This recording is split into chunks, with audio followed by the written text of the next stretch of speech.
Palo na sa 14 na katao ang napaulat na nasawi sa Batangas dahil sa pananalasa pa rin ng bagyong Christine. Tiniyak naman ng pamahalaang panlalawigan ang tulong sa mga nasalanta ng bagyo. Ang detalye sa balitang pambansa ni Baby De Castro ng Philippine Information Agency Batangas. Magandang gabi, Joshua. Nakatutok ngayon ang pamahalaang panlalawigan ng Batangas upang tugunan ang mga pangangailangan ng mga pamilya at residenteng naapektuhan ng bagyong Christine.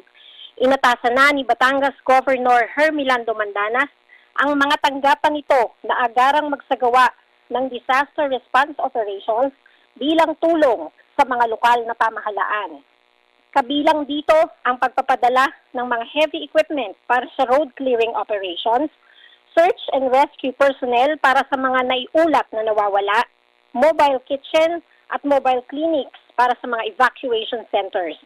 Sa ulat ng Batangas Provincial Disaster Risk Reduction and Management Office, aabot sa 6,400 pamilya o katumbas na 22,266 na individual ang naapektuhan ng bagyong Christine sa Batangas, kung saan 5,071 pamilya ang pansamantalang nanunuluyan sa mga evacuation centers. Nasa 14 katao naman ang naiulat na nasawi, habang 10 individual ang nawawala dahil sa pananalasa ng bagyong Christine, partikular sa bayan ng Talisay kung saan nagkaroon ng landslide. Aabot sa mahigit 700 kabahayan din ang tinatayang nasira ng bagyo.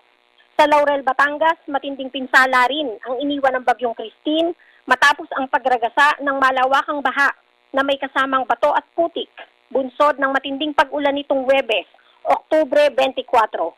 Tiniyak naman ng pamahalaang panlalawigan ang agaran at kaukulang tulong para sa mga Batanggenyong nasalanta ng bagyo. Mula sa PIA Batangas, Baby De Castro para sa Balitang Pambansa. Maraming salamat, Baby De Castro ng Philippine Information Agency Batangas.